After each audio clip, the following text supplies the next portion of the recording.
bonsoir.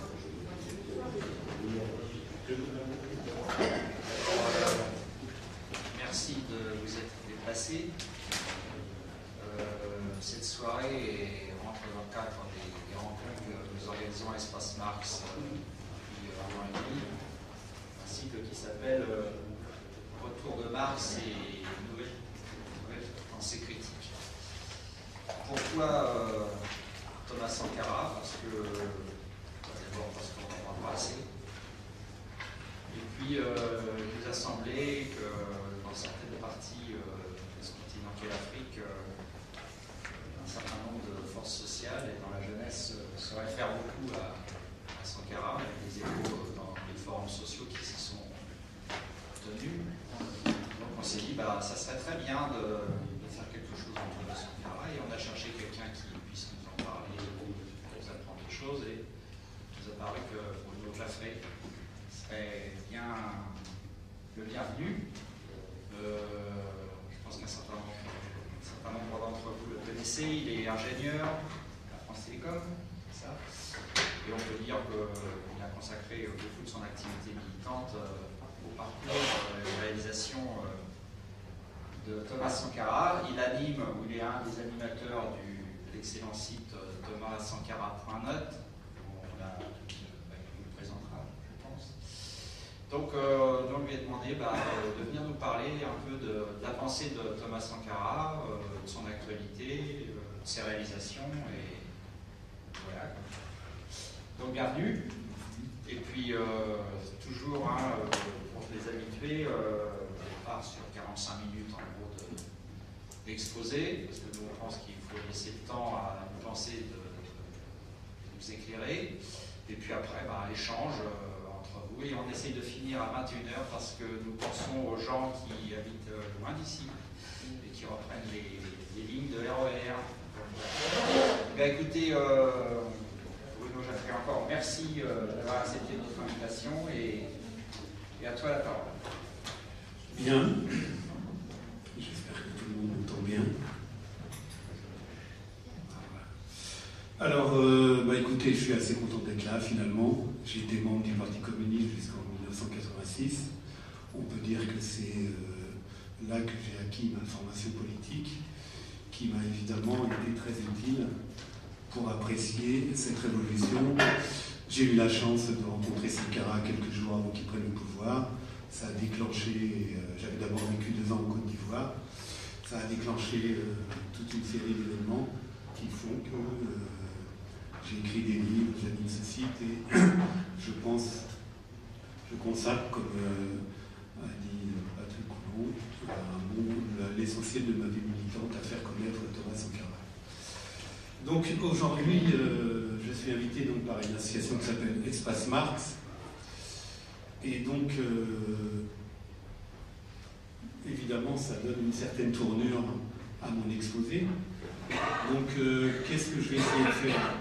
Donc le programme, vous l'avez vu, mais je ne vais pas répondre à la question si Sankara est marxiste ou non, parce que ça ne me semble pas fondamental.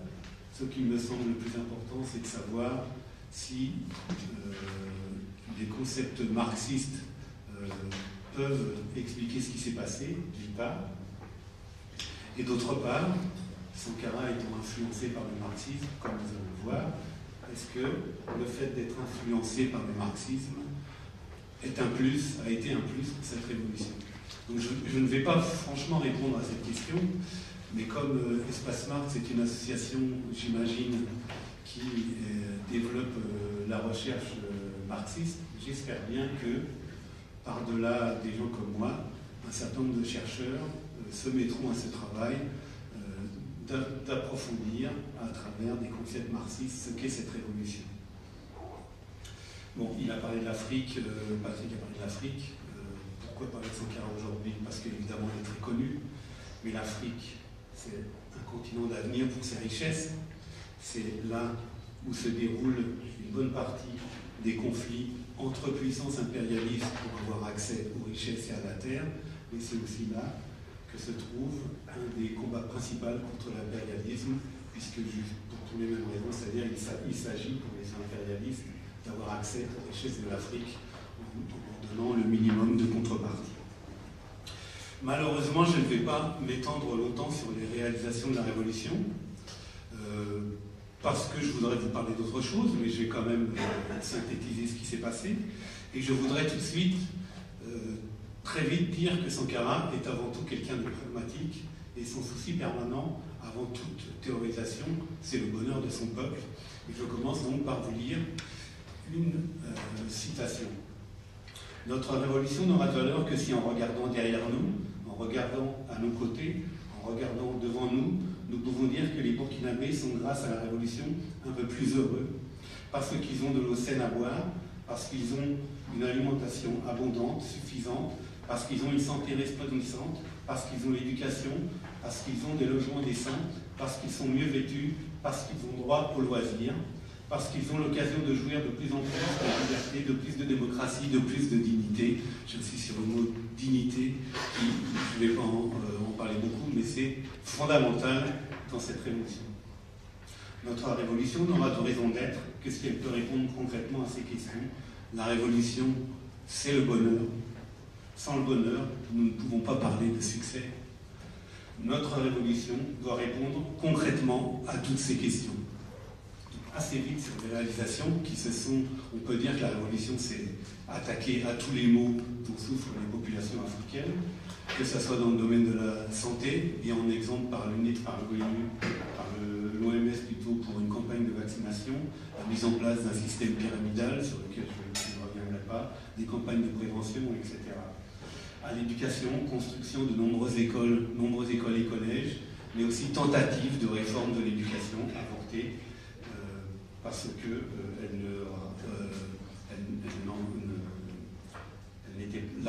la réforme proposée n'était pas populaire.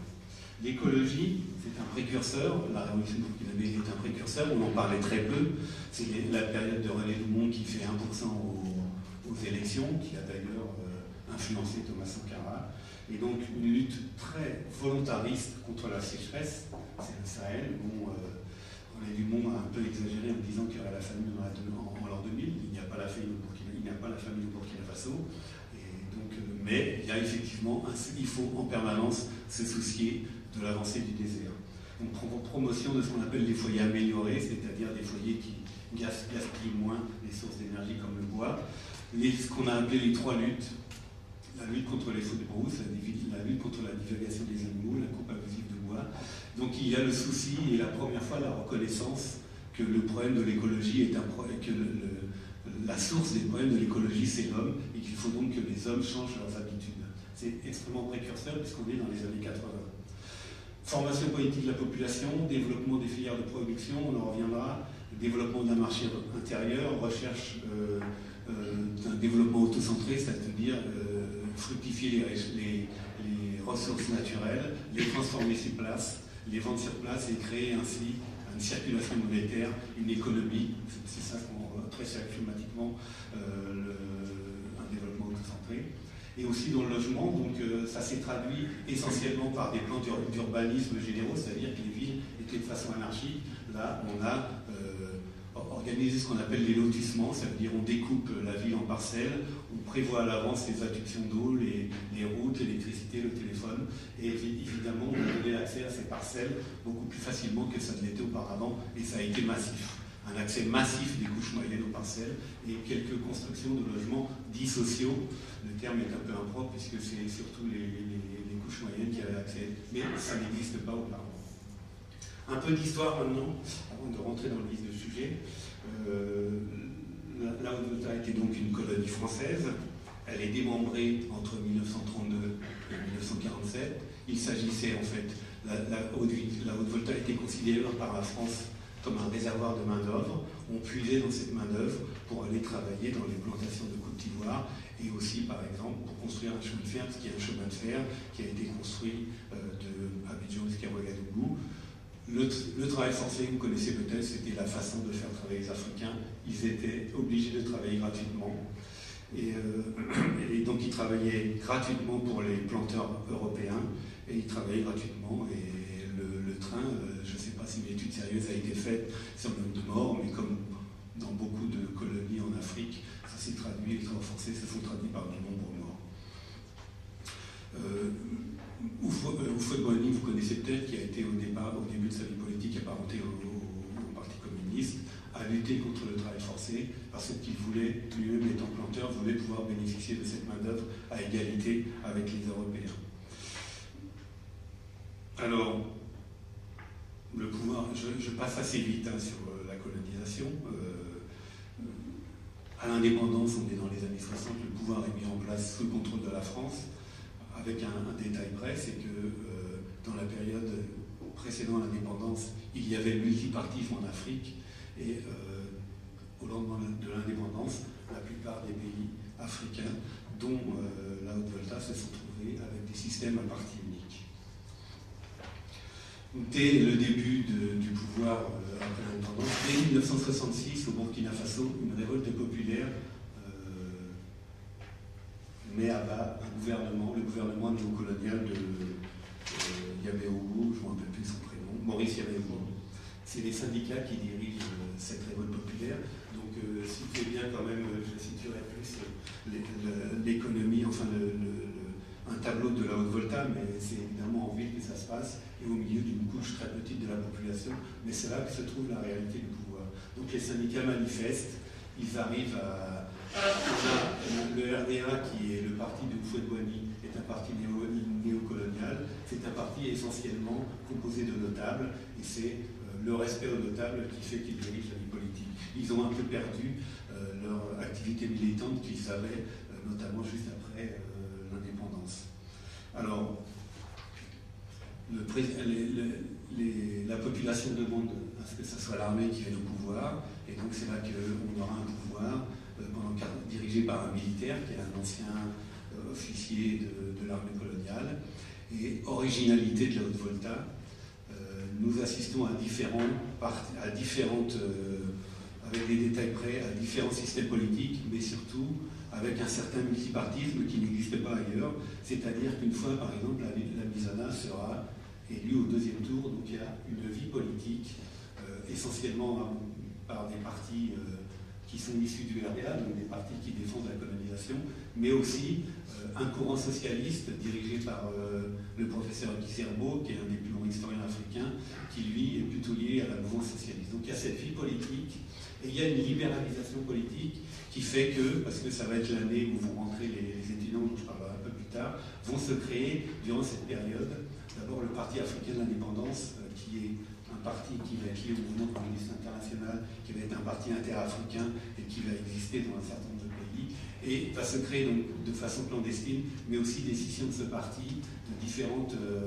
groupes d'extrême gauche vont se créer à cette période, et le PAI, qui a une stratégie politique assez solide, va créer ce qu'il appelle une organisation de masse qui va s'appeler la Ligue patriotique pour le développement, pour développer toute une activité de conscientisation avec l'ouverture de maisons de jeunes, des conférences politiques sur l'impérialisme, etc. Alors pourquoi dans ce pays l'avènement d'un pouvoir révolutionnaire, dont je vous ai donné quelques originalités? Donc on a d'abord, jusqu'aux années 80, on a une certaine déconsidération du système politique qui se sont enchaînés les uns les autres. Plusieurs partis ont été majoritaires. On assistait à ce qu'on appelle le joug parlementaire qui était très éloigné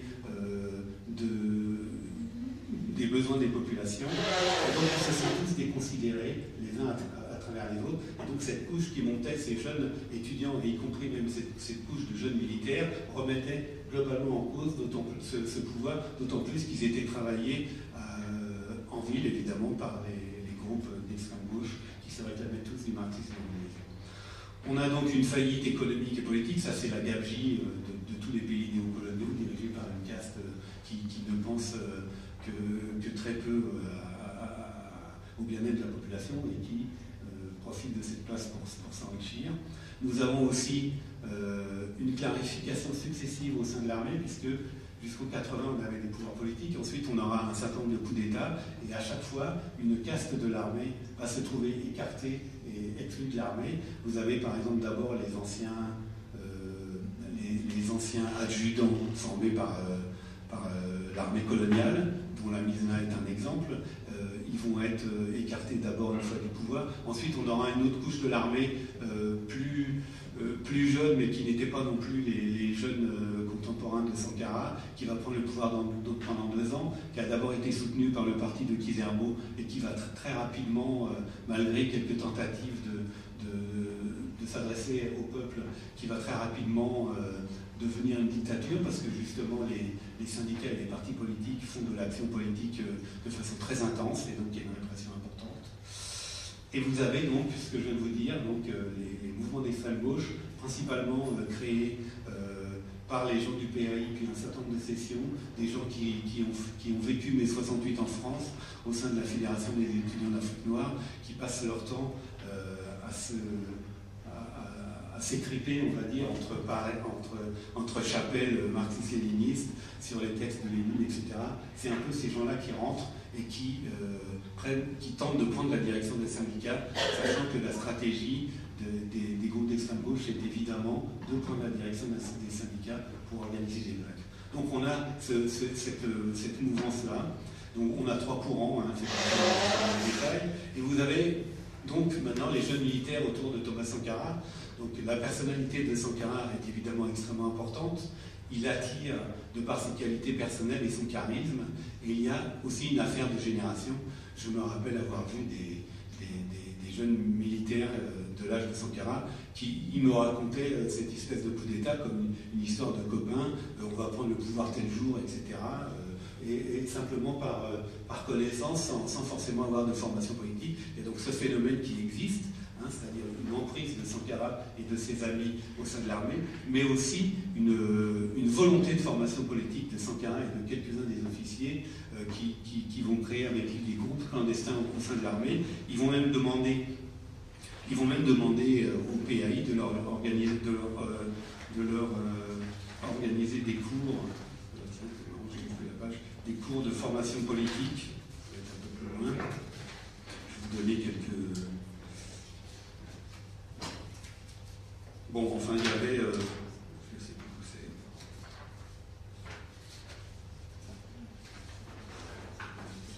J'aurais voulu quand même vous lire le programme. Donc, il demande au PAI de leur faire grossièrement des cours de marxisme-léninisme.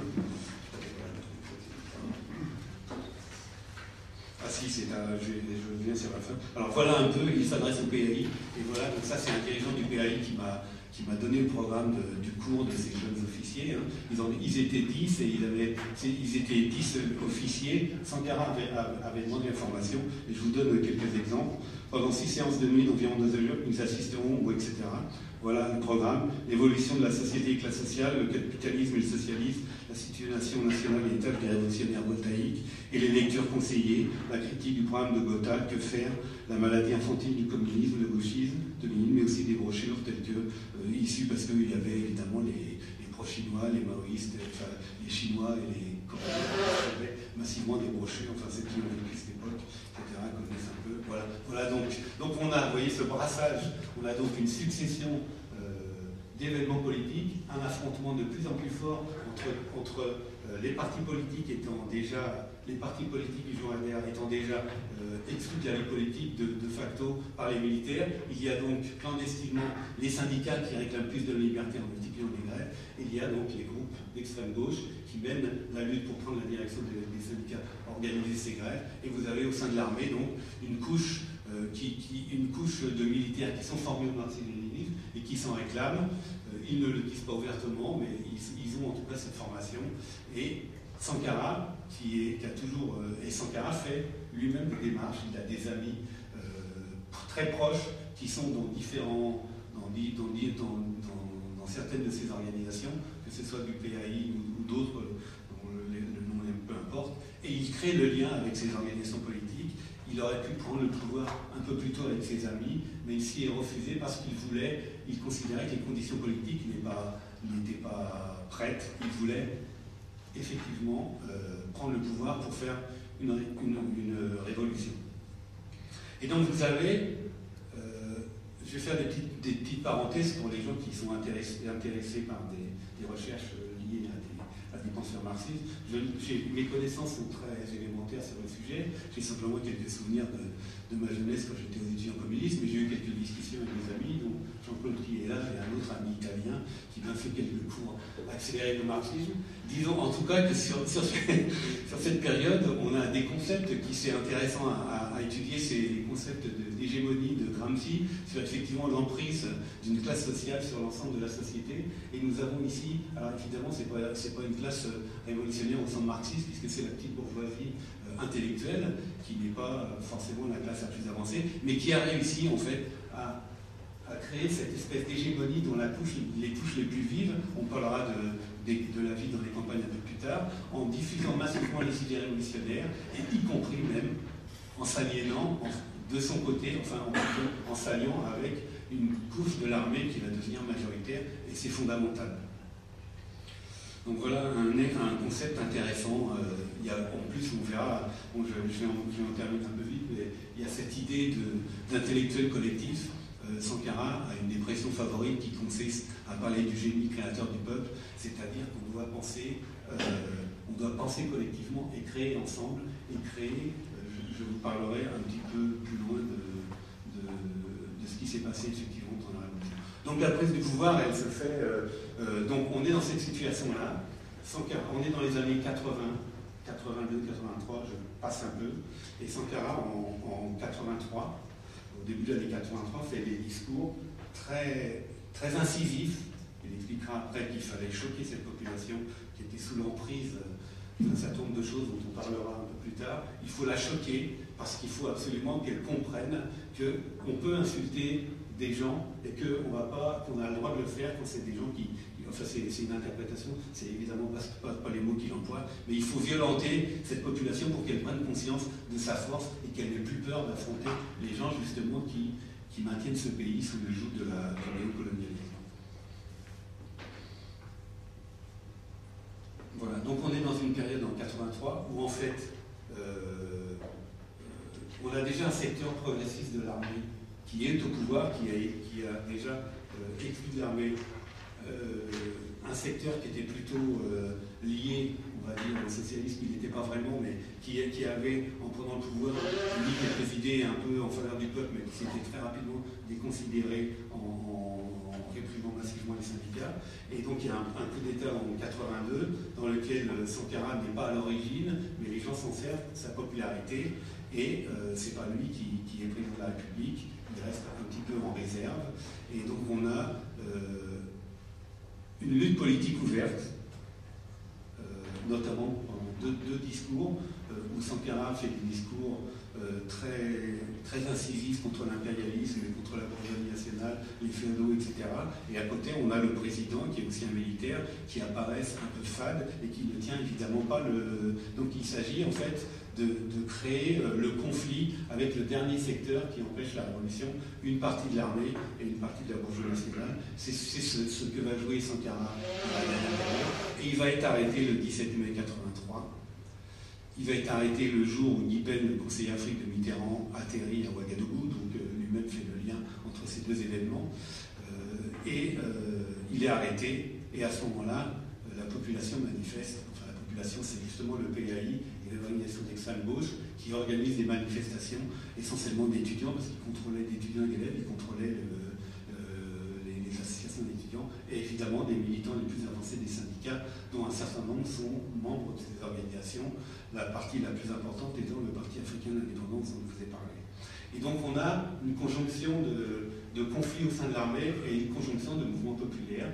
Donc Sankara est finalement libéré et on a un pouvoir qui reste à prendre, puisque Sankara, Compaoré arrive à s'enfuir pour diriger les commandos à Pau, qui est une ville du sud, et il y a une liaison permanente entre Sankara et Compaoré et d'autres militaires et les partis politiques, et c'est ça qui amène la prise de pouvoir le 4 août 83, qui dans les faits est une montée des commandos sur la ville de Ouagadougou, mais il y avait aussi des civils de ces organisations clandestines qui, parfois avec des armes, guidaient les militaires dans la ville, et aussi, par exemple, occupaient les centraux téléphoniques pour couper le téléphone si nécessaire, etc. Donc on a un coup d'État, et Sankara qui réfute le terme de coup d'État, dit ce qui est fondamental pour l'armée, ce qui est fondamental, c'est qu'elle s'est mise en branle pour le bien du peuple. Alors l'état du pays, très vite, 90% de la population, on n'a pas parlé de la campagne, mais il va falloir évidemment en parler. 90% de la population vit à la campagne. Ça, c'est dans les années 80, au moment de la prise du pouvoir. L'alphabétisme dépasse 80%. L'industrie est quasi inexistante, donc ça, on verra un petit peu plus tard l'inexistence d'une classe ouvrière. Essentiellement, montage de vélos, de mobylettes, fabrication de bière, production de sucre et un peu de transformation alimentaire du coton. Les 3/4 du pays sont dans le Sahel, donc difficulté de travailler la terre. Le pays fait essentiellement quelques exportations, du coton, de l'or. L'or s'est beaucoup développé depuis. Ou viande. Il y a des éleveurs, évidemment, on est dans le Sahel, on descend en Côte d'Ivoire le karité, que les femmes connaissent et les hommes sans doute, qui est un produit utilisé dans tous les cosmétiques. Et évidemment, cette immigration de main-d'œuvre en Côte d'Ivoire est toujours très présente, 2 à 3 millions de voltaïques en Côte d'Ivoire qui envoient beaucoup d'argent dans leur pays. L'espérance de vie est de 41 ans là-bas. Les rentrées d'impôts sont faibles, donc on est dans des pays au bord de la faillite, évidemment. Les gens qui sont les plus riches se débrouillent toujours pour ne pas payer d'impôts. L'essentiel de la subsistance en ville, c'est ce qu'on appelle le secteur informel. Petite parenthèse, le secteur informel, nous on dirait la débrouillardise, c'est des gens qui, en dehors de toute institution, vendent, ne payent jamais d'impôts, ne respectent pas les lois, ne les connaissent même pas, et c'est leur moyen de subsistance, donc c'est l'ensemble de l'artisanat, les petits commerçants, toutes les femmes que vous voyez vendre des légumes, ou ceux qui réparent les motos, c'est ça qu'on appelle le secteur. Il y avait même, je n'aurais pas le temps d'en parler, ce qu'on appelle les ferblantiers, les gens qui travaillent le fer. Sankara a essayé de les mettre au pas, entre guillemets, en essayant de les organiser pour retirer un peu, mais ça a été des gros problèmes. Alors, les forces en présence. Donc, on a plusieurs textes de la Révolution, plusieurs sources qui montrent quelle était l'analyse de la société pour les gens qui vont prendre le pouvoir. Donc, on a ce discours très simpliste, on va dire simpliste, mais dont Sankara a une explication. Il s'adresse non pas aux intellectuels avec qui il peut passer des nuits à discuter sur le marxisme-léninisme, mais il s'adresse à cette masse de la population des villes, peu politisée, peu éduquée, qui n'a pas beaucoup été à l'école, et il s'adresse de façon très schématique, mais c'est surtout l'idée, c'est de dénoncer ceux qui les empêchent d'accès au bonheur, et de dénoncer la gabegie que les gens connaissent, mais qui pour eux est inéluctable. Et donc il dénonce pêle-mêle la bourgeoisie qui s'enrichit malhonnêtement par la fraude et la corruption, les hommes politiques qui ne parcourent la campagne que lorsqu'il y a des élections, ces forces de l'obscurité, j'en parlerai un peu plus tard, il désigne par là le poids des traditions et ce qu'il va appeler les féodaux, l'impérialisme et le néocolonialisme. Il y a assez peu dans les textes de la Révolution de définitions précises, ce qui recouvre ce terme pour eux. Mais la référence, en fait, je ne sais pas si j'aurai le temps d'y revenir, donc je vais vous dire tout de suite, c'est le discours de Sankara sur la dette, qui est un des discours les plus connus parce qu'il est filmé intégralement, mais on a un discours où, dans les années 80, en gros, Sankara explique ce que nous vivons aujourd'hui en Europe, c'est-à-dire comment les institutions financières, en créant de façon artificielle une dette, vont se contenter de mettre au pas les populations. Aujourd'hui, ça atteint l'Europe, mais c'est exactement ce qu'il dénonce dans les détails, dans ce discours, et c'est pour ça que c'est devenu la référence des altermondialistes. C'est ce discours de Thomas Sankara qui voilà. Alors, il y a un discours d'orientation politique qui n'a pas été écrit par Sankara, et qui a été écrit par quelqu'un qui s'appelle Gérard Sommet, qui était dirigeant d'une fraction qui s'appelle l'Union des luttes communistes révolutionnaires, et par le PAI, un dirigeant du PAI qui s'appelle Philippe Ouedraogo. Le fait est que Philippe Ouedraogo, en tant que ministre, n'a pas eu le temps de trop travailler ce discours, et on peut considérer que c'est Valère Sommet qui l'a rédigé dans l'essentiel, en soumettant en permanence le travail à Thomas Sankara. Donc là, on a un travail un peu plus approfondi. Donc la bourgeoisie est composée de trois bourgeoisies. La bourgeoisie d'État ou bourgeoisie politico-bureautique, c'est celle qui dirige le pays et qui a responsabilité et qui se sert donc de leur position de ministre ou de directeur pour s'enrichir. La bourgeoisie commerçante, donc il y a effectivement une classe très importante de commerçants en Afrique de l'Ouest, des gens souvent analphabètes, qui ont un sens du commerce très avancé et qui savent aussi très bien bloquer la production pour faire monter les prix, etc. Et qui savent trouver les moyens de ne pas payer le prix normal aux producteurs. Et vous avez la bourgeoisie moyenne, bon, c'est celle qui est un peu plus éduquée, celle qui commerce un peu avec les Européens. On parle des fosses rétrogrades, on désigne souvent la féodalité. J'y reviendrai un petit peu, parce que c'est très important cet aspect, puisque 90% de la population, ça mérite une analyse de classe assez approfondie. Et le peuple, donc le club, c'est la classe ouvrière voltaïque, comme vous avez vu, très peu nombreux, donc j'ai oublié d'annoncer un peu le programme de contradiction objective et subjective. Comment faire une révolution dans un pays où 90% est analphabète et la classe ouvrière se compte à quelques milliers, mais en dessous de 10 000 personnes, sur une population d'ailleurs de 8 millions d'habitants, et qui n'a même pas de poids politique dans le pays, puisque l'essentiel des grèves, c'est plutôt les fonctionnaires les fonctionnaires et les employés en général qui en sont à l'origine. Voilà ce que dit, il y a un gars qui est mort avec Sankara, qui s'est un peu posé comme théoriste de la révolution, mais moi je mets une certaine liste. Il s'appelle Paulin Baboni. Voilà ce qu'il dit à propos des ouvriers. Ils doivent lutter contre l'aristocratie ouvrière. Donc déjà, dans une classe ouvrière très petite, il faut déjà en exclure une partie. Et ensuite, il dit le prolétariat doit prendre petit à petit la tête de la révolution, puisqu'ici les syndicats burkinabés censés émaner du prolétariat ont à l'article qui bourgeois incapables d'accepter leur suicide politique pour renaître en vrai révolutionnaire. Donc on a un problème en fait. Ce qu'il faut lire à travers ça, c'est des clivages entre organisations d'extrême gauche. La personne en question, le syndicat le plus puissant à l'époque était dirigé par un membre du PAI, et donc il y a une espèce de volonté de lutter surtout contre ces organisations politiques plutôt contre les syndicats. C'est les seuls d'ailleurs, c'est le seul syndicat qui, la première année, a soutenu la bourgeoisie, la petite bourgeoisie très installée, j'en avais déjà parlé essentiellement. Des enseignants, des élèves, une couche moyenne, quelques employés, et la paysannerie voltaïque. Donc là, on va en revenir un peu en détail. Donc la petite bourgeoisie, c'est, voilà un petit peu dans le peuple, hein, le peuple c'est la classe ouvrière, la petite bourgeoisie et la paysannerie voltaïque.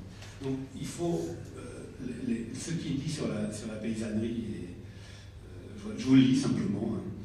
Ça c'est ce que dit le discours d'orientation politique, constitué de petits paysans attachés à la propriété parcellaire du fait de la désintégration progressive de la propriété collective depuis l'introduction du mode de production capitaliste dans notre pays.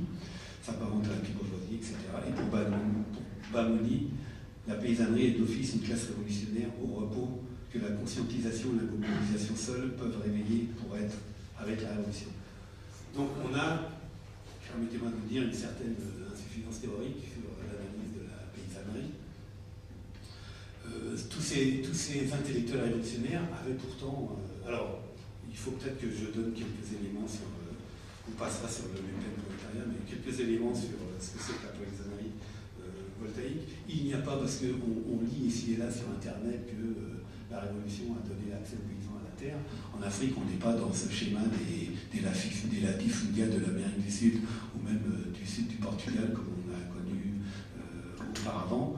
On a d'abord une diversité sociale et culturelle extrêmement importante, ça veut dire une diversité même de gestion de la vie sociale suivant les ethnies. Vous avez une ethnie qui fait 50% de la population, qu'on appelle les Mossis, qui est une ethnie avec un empereur qui est extrêmement centralisé, un peu oppressif, puisque c'était les chefs, les Mossis ne vous le diront pas, mais c'était les chefs qui étaient chargés de fournir la main-d'œuvre à la colonisation, et il y a une espèce de soumission très intégrée dans la vie culturelle de cette ethnie, qui considère que le chef est le chef et qu'il n'est pas à être mis en cause. Et vous avez donc une flopée, il y a 60 ethnies pour Burkina Faso, mais je ne suis pas un spécialiste de l'accès à la terre, mais disons qu'on a dans la gestion du terroir villageois, on a ce qu'on appelle des chefs de terre, qui ne sont pas propriétaires de la terre, mais qui la cèdent à celui qui la travaille. C'est-à-dire quelqu'un vient, il peut être de l'ethnie ou d'ailleurs, et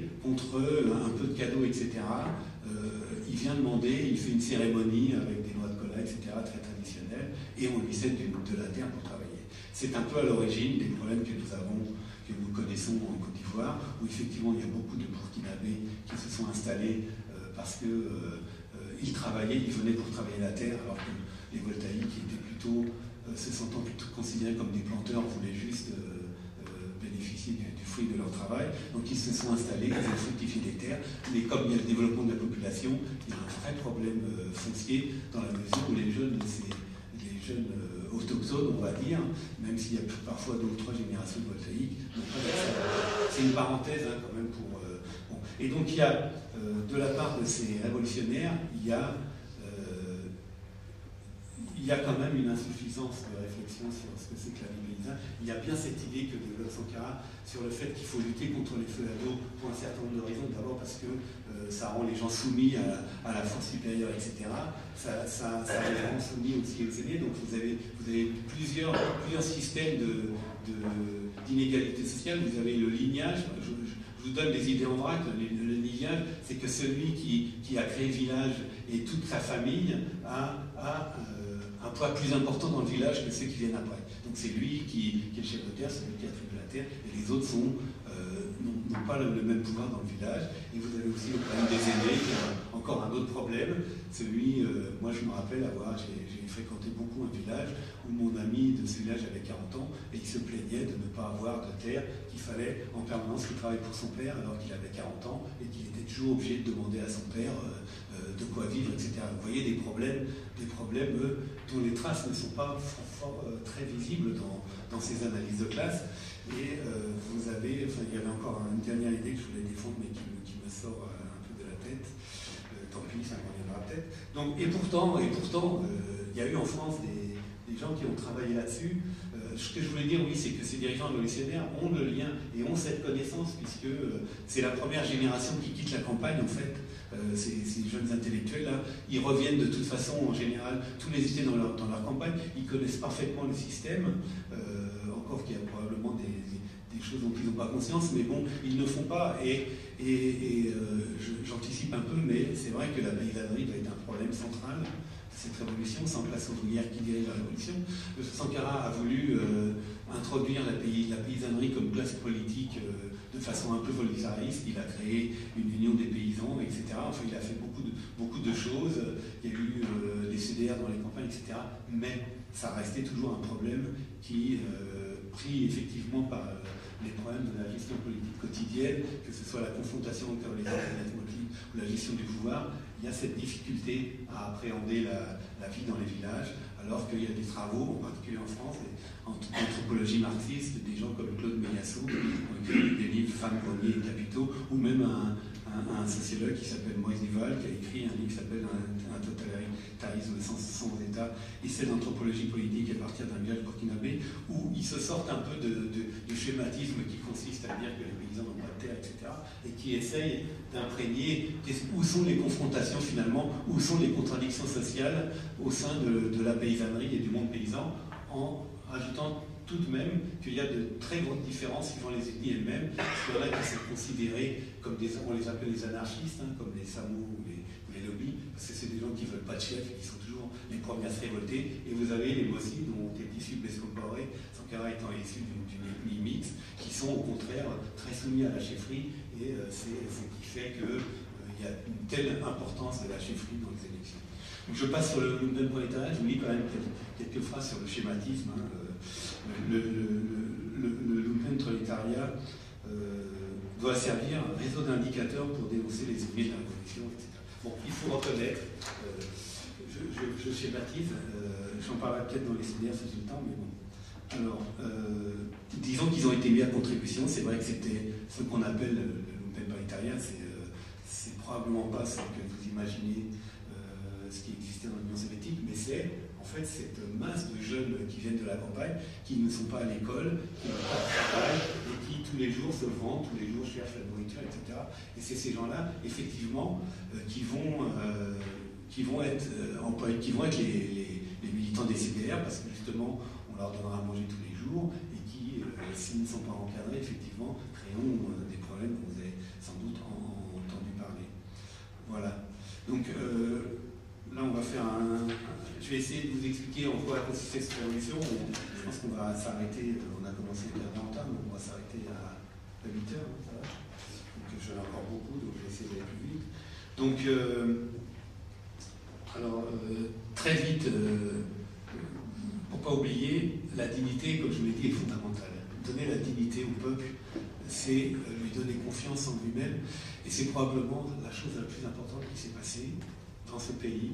Et donc ça s'est fait par étapes. D'abord, justement, ces discours très incisifs pour dire c'est pas ces gens-là que vous devez suivre, vous êtes capable, génie créateur du peuple, etc., un certain nombre d'expressions comme ça, vous êtes capable de vous prendre en main, et c'est mettre les gens au travail. Donc ça veut dire dignité, c'est mettre les gens au travail et leur montrer que par le travail, ils peuvent réussir et ils ne sont pas toujours obligés de mendier l'aide soit à la personne la plus riche, la plus proche de la famille, même si ça a continué, soit à l'extérieur. Donc la dignité est fondamentale et c'est probablement une des choses qu'il faut le plus retenir parce que c'est pas sensible, mais dans la tête d'un individu, c'est quelque chose d'extrêmement important. Donc, il y a donc cette lutte contre ce qu'on appelle la féodalité, donc on crée les CDR dans les villages, ils sont en permanence dissous parce qu'à chaque fois ce sont les fils de chefs qui sont élus, mais il y a ce travail, cette tentative d'organisation de la paysannerie autrement, de champs collectifs, etc. Il y a des gens qui ont été autorisés sur les coopératives, etc. Bon, on ne peut pas dire qu'il y a eu quelques expériences, mais c'est marginal, et c'est pas ça qui s'est passé dans les campagnes, je vous le dirai un peu plus tard. Il y a la place donnée à la jeunesse, donc je vous ai expliqué combien la jeunesse est un peu soumise dans ce pays, soumise aux aînés, soumise aux chefs, etc.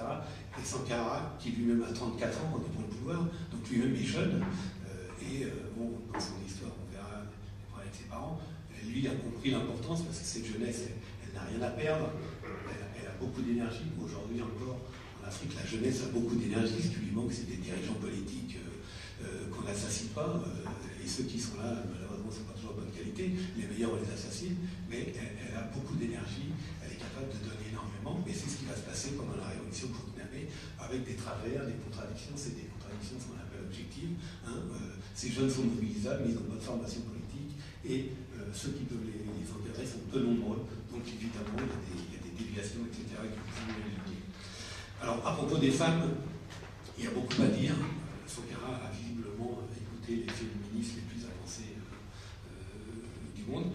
Il y a beaucoup de choses symboliques, beaucoup de femmes ministres, des femmes dans les CDR, des femmes dans la production, lutte contre l'excision, etc., contre le mariage forcé, beaucoup de discussions. Vous avez ceux qui ont eu des films, on voit à bas les maris, etc. Enfin, tout un travail dans tous les sens, quoi. Je vais simplement vous dire, pour comprendre ce que Sankara a dans la tête à propos des femmes, il y avait deux citations, je suis malheureusement obligé de vous couper la plus lyrique, pour en donner qu'une autre. Il n'y a de révolution sociale véritable que lorsque la femme est libérée, que jamais mes yeux ne voient une société, que jamais mes pas ne me transportent dans une société où la moitié du peuple est maintenue dans le silence. J'entends le vacarme de ce silence des femmes, je pressens le grondement de leur bourrasque, je sens la furie de leur révolte, j'attends et j'espère l'irruption féconde de la révolution dont elles traduiront la force et la rigoureuse justesse sortie de leurs entrailles opprimées. C'est le discours qu'il a fait sur les femmes.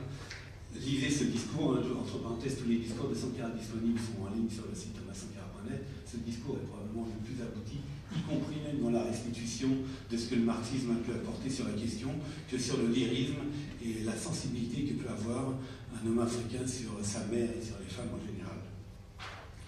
Alors, à propos des femmes, l'exemple le plus intéressant, c'est peut-être celui du coton, qui va permettre d'illustrer ce que c'est qu'une contradiction dans un processus révolutionnaire. Donc, le Burkina est un pays qui produit du coton, mais qui l'exporte quasiment brut, pas totalement, mais en grande partie. Donc, le coton va devenir, il ne va pas devenir un symbole, mais c'est très symbolique d'un certain nombre de contradictions et d'avancées de la révolution. Donc, première idée, le coton, c'est notre richesse. Il est inadmissible que le coton soit exporté brut. Il faut donc que l'on crée notre valeur ajoutée à l'intérieur. Donc, le maigre, je vous dirais comment l'État a pu avoir des ressources. Les maigres ressources de l'État vont être investies dans l'augmentation de l'égrenage des usines de coton. Deuxième élément, il faut que ça soit transformé sur place. C'est-à-dire qu'il ne faut pas seulement filer le coton, en faire des fils et exporter des fils. Il faut que nous fabriquions nous-mêmes nos habits. Et donc, et ça, de visu, je l'ai vu, développement énorme du tissage traditionnel, en en général, c'est les hommes qui tissaient dans les villages en Afrique, en règle générale. Mais là, on va voir dans toutes les femmes, dans toutes les villes, enfin dans les villes toutes peut-être pas, mais moi j'ai un souvenir assez fort de énormément de cours où on voit des femmes qui filent du coton.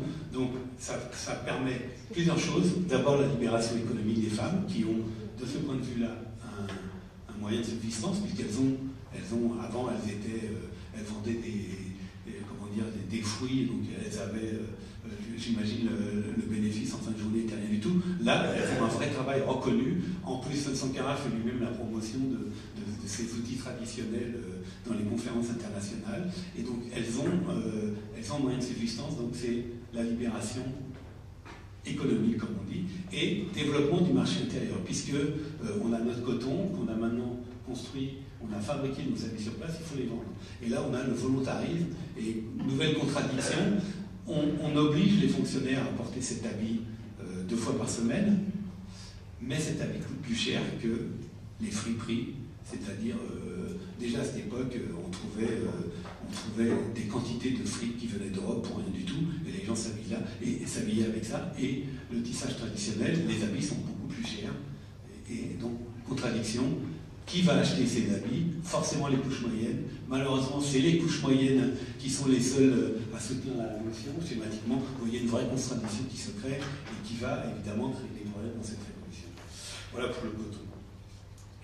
Donc, tentative de distribution des ressources de pays vers les campagnes. Bon, ça, c'est le coton en est un exemple, puisqu'on va évidemment développer la production du coton. On va développer quelques filières. Il y a le karité, par exemple. Il y a malheureusement un échec sur le karité, mais voilà, des choses comme ça. Et on va évidemment augmenter le prix d'achat de la production agricole. Parenthèse, le coton au Burkina Faso ne mord pas sur la culture pour manger. Elle est parallèle et c'est une source de revenus pour les gens, mais ça ne mord pas. Il y a toujours beaucoup de, je ne sais plus le mot, voilà, il y a toujours beaucoup de production vivrière, y compris maintenant, dans le pays. Alors bon, je voulais parler, redynamisation de l'industrie locale, donc l'État augmente, dans le budget de l'État, la partie investissement augmente au détriment du fonctionnement, puisqu'il y a 3000 fonctionnaires qui sont mis dehors en rentrant dans les détails, si vous voulez, ou qu'on appelle à travailler gratuitement parce que, entre parenthèses, c'est des mauvais fonctionnaires. Si vous pouvez, je vous expliquerai un petit peu, c'est un peu triste, mais c'est quand même ce qui s'est passé. Donc des gens qui ont quand même souffert dans la révolution pour différentes raisons. Certains sont justifiés, d'autres probablement pas. Le monde politique, c'est le lot de toute révolution, il y a des exactions, etc. Donc il remet en route quelques usines avec les moyens de l'État. Dans la justice, chamboulement complet de la justice, les tribunaux de la Révolution sont des tribunaux centralisés dans lesquels en fait ils ont une vocation pédagogique. Très peu de fusillés pendant la Révolution, mais en tout cas pas à l'issue de ces tribunaux. Pour comparer au Ghana voisin, où il y a une révolution, où il y a eu plusieurs centaines de fusillés, au Burkina, il a dû y avoir 7 ou 8 fusillés, et encore accusés, non pas de corruption, mais de tentative de coup d'État. Donc très schématiquement, on démontre devant le peuple le système qui a fait que ces gens-là se sont enrichis, et ça permet aussi de récupérer des villas acquis illicitement. Donc on récupère, etc. L'État récupère des fonds, de l'argent, des villas, etc. Et il y a création de tout un système judiciaire pyramidal. Par exemple, dans les villages, on remet, mais en y mettant les CDR, la justice était aux mains des notables dans les quartiers comme dans les villages, aux mains des notables. Là, on y a introduit une justice locale, c'est-à-dire on crée les conflits de voisinage, en gros. On y met des membres des CDR, quelqu'un qui travaille dans la justice, mais aussi des notables, etc., enfin des représentants des CDR, etc. Bon, je suis obligé d'aller très vite, c'est un peu dommage. Alors, réforme agraire et foncière, elle n'a pas eu le temps d'émerger, donc dans ce que je vous ai dit, les paysans ont accès à la terre. Elle s'est traduite principalement surtout pour donner l'accès à l'État à la terre. Donc 2 choses importantes que je retiens de la réforme agraire. D'abord pour pouvoir étendre les villes et ne pas être confronté au pouvoir traditionnel dont l'État a le droit de disposer de la terre. Et deuxièmement, dans les villages, on crée, pour différentes raisons, on crée 4 zones dans les villages. Une zone pour construire ville, une zone pour cultiver, une zone pour les animaux, puisqu'on interdit ce qu'on appelle la divulgation des animaux pour ne pas augmenter la sécheresse. Donc on crée une zone avec en haut, théoriquement, évidemment, une zone pour les animaux. Et quatrième, un bois. On doit planter, évidemment, contre la sécheresse. Il doit y avoir, il y a des bosquets traditionnels, mais on doit avoir un endroit où on fait du reboisement. Au niveau international, je vous ai parlé de la lutte contre le paiement de la dette. Donc il y a un affrontement avec la Banque mondiale. Le Burkina est probablement le premier pays qui s'est affronté avec la Banque mondiale. On est dans la période où la France venait de décider qu'elle ne prêtait aux pays que si les pays se soumettaient au Fonds monétaire international.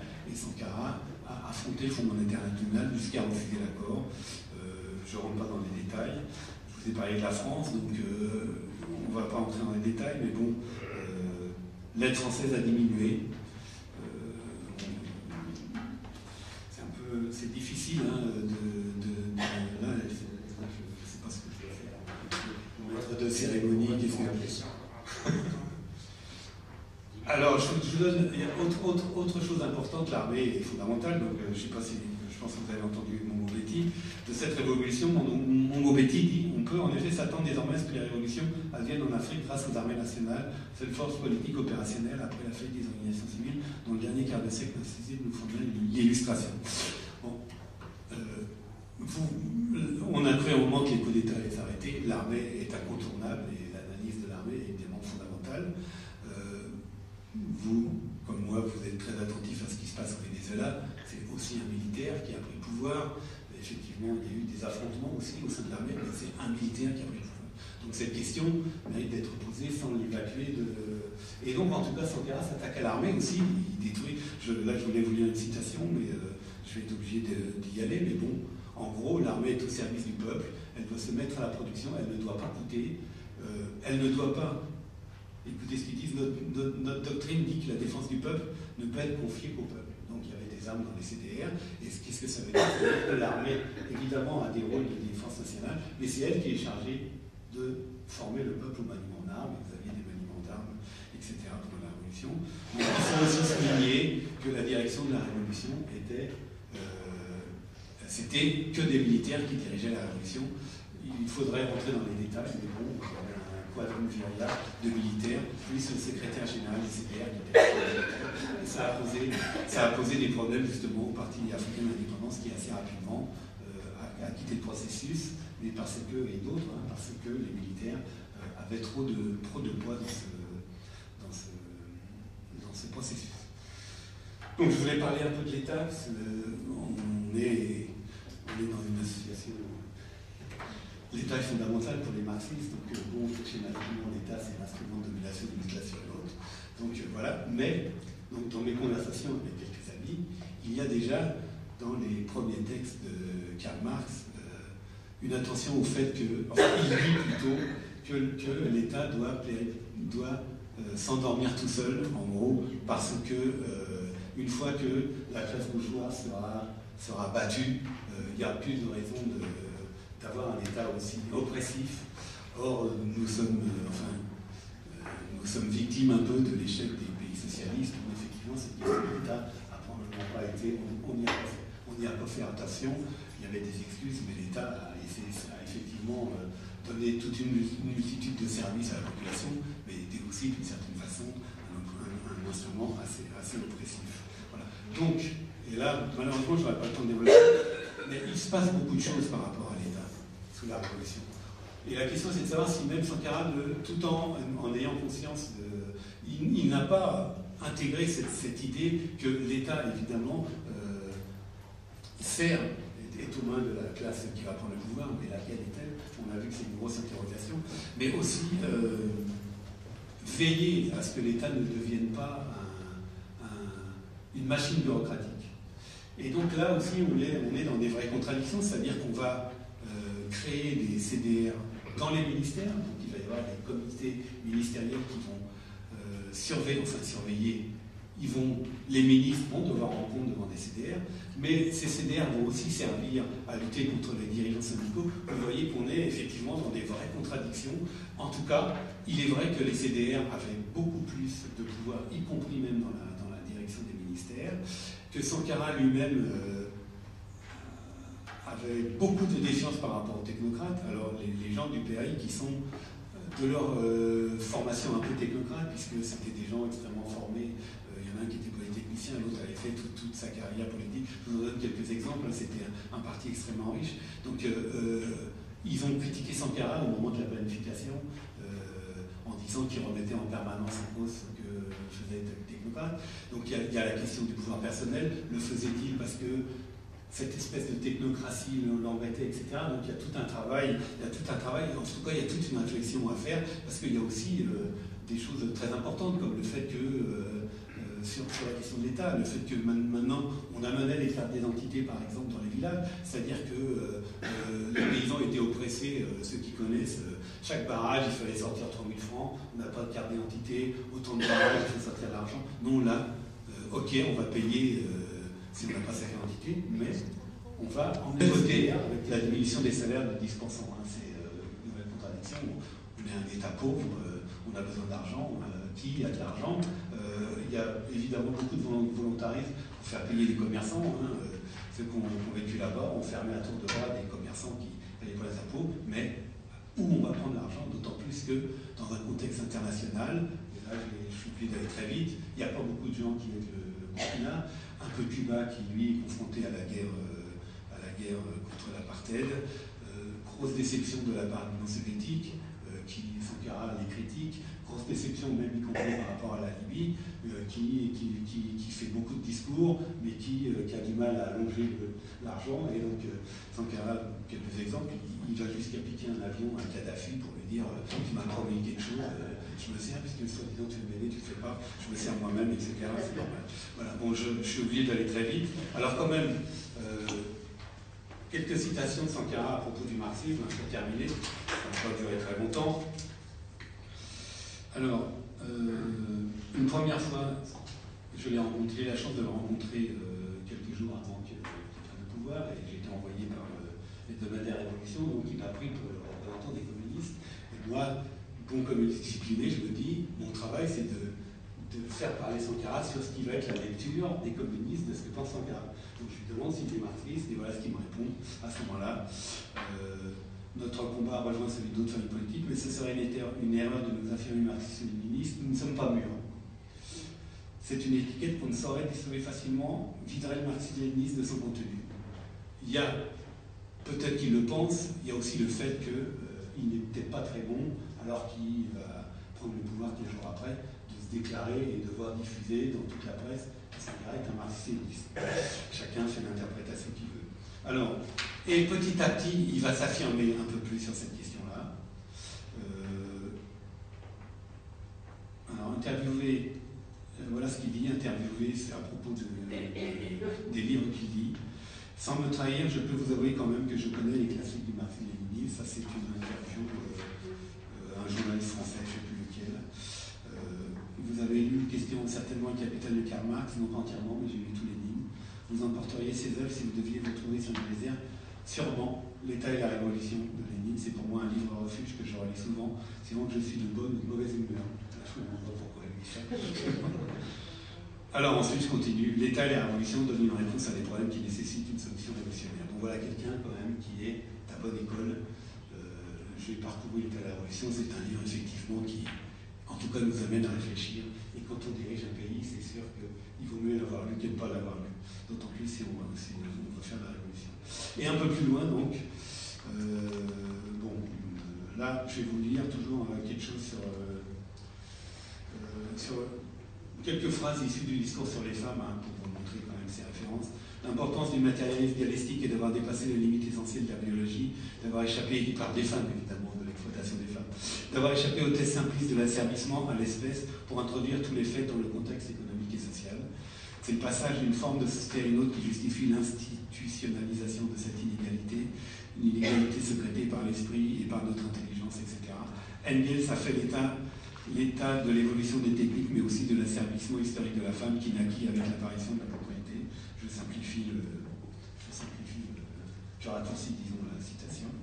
Et je termine en disant que il est critiqué à l'extrême gauche, je vous parle, il est critiqué à la fin de la Révolution. Il va avoir des critiques de gauche qui vont, en fait, on va le taxer de subjectivisme et d'idéalisme parce qu'il était très volontariste, et on va sortir souvent cette phrase: tout ce qui sort de l'imagination de l'homme peut être réalisé, qu'on va considérer comme une phrase d'un idéaliste, etc. Je passe.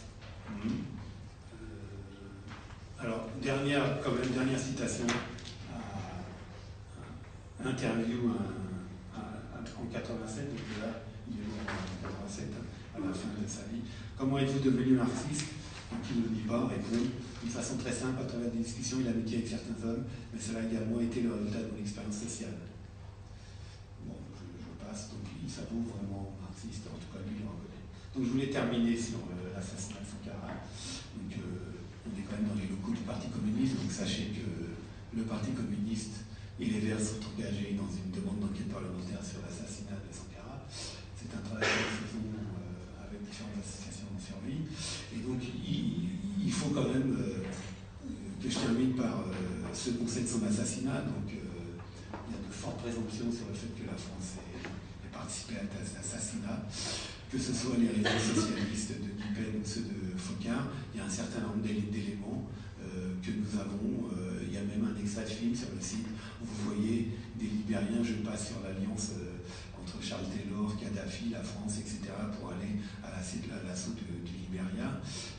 En tout cas, il y a un certain nombre d'éléments qui montrent que la France en tout cas qu'on mérite qu'une investigation soit faite en France, et y compris donc liée au fait qu'il faut en France que la France accepte d'ouvrir ses archives sur cet assassinat. Et c'est pour ça que nous menons une campagne, c'est pour ça que vous avez mis ce panneau là, c'est pour que vous n'oubliez pas, et qu'on va vous faire circuler une pétition où on demande justice pour Sankara, justice pour la France. Alors une petite conclusion quand même. Donc je vous ai dit, Sankara marxiste ou pas, c'est secondaire. Donc il y a peu de marxistes qui ont travaillé sur la révolution burkinabé, et c'est un grand manque.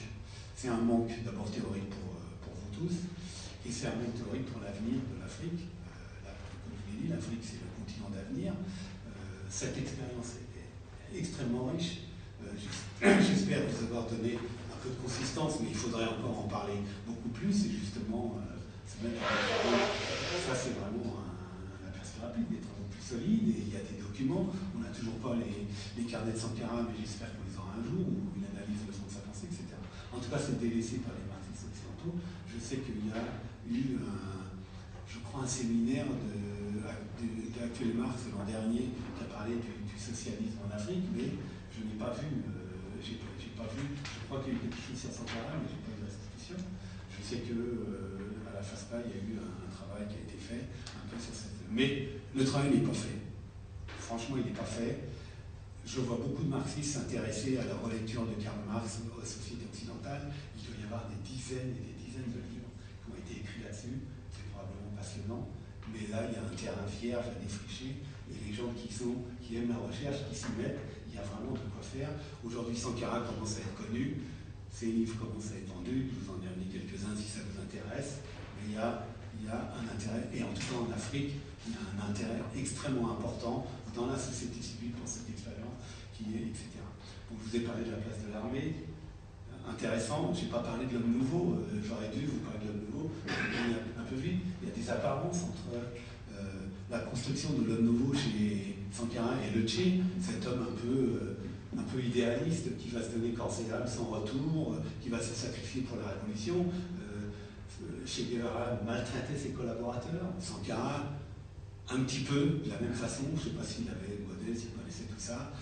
Il fallait vraiment lui rentrer dedans à Sankara pour qu'il s'arrête et qu'il vous considère autrement, mais il y avait cette idée-là, et lui-même ne contrôlait pas, et c'est une des raisons, parce qu'il était aussi tellement mal, ça a créé des problèmes dans son entourage, il ne comprenait pas comment les gens qui se disaient révolutionnaires pouvaient avoir des attitudes aussi peu révolutionnaires. Voilà. Bon. En Afrique, en Éthiopie, l'Éthiopie révolutionnaire n'a pas laissé que des bons souvenirs. La révolution sankariste n'a pas laissé que des bons souvenirs non plus. Mais c'est largement, pour reprendre expression qui a beaucoup fait parler les communistes, c'est une expérience largement positive, et plus que largement, et donc voilà. Bon, il y a des choses intéressantes sur le leader, etc. Enfin, je suis à votre disposition si vous voulez